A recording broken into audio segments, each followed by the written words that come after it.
tenerte cerca a mi lado para poder contemplarte y acariciar tu carita con ojos de manzanilla, mi vida. Y acariciar tu carita con ojos de manzanilla, mi vida.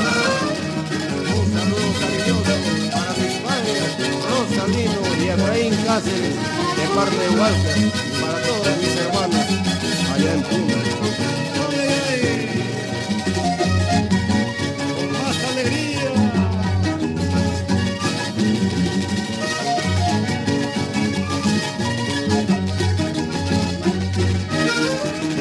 Bonita, bonita música, niña, ilusión de mis amores.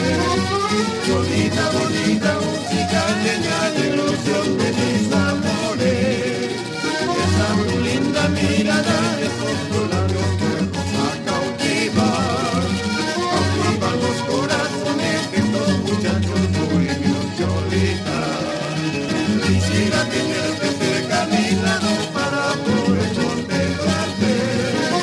Quisiera tenerte cerca a mi lado para poder contemplarte y acariciar tu carita como ojos de manzanilla, mi vida.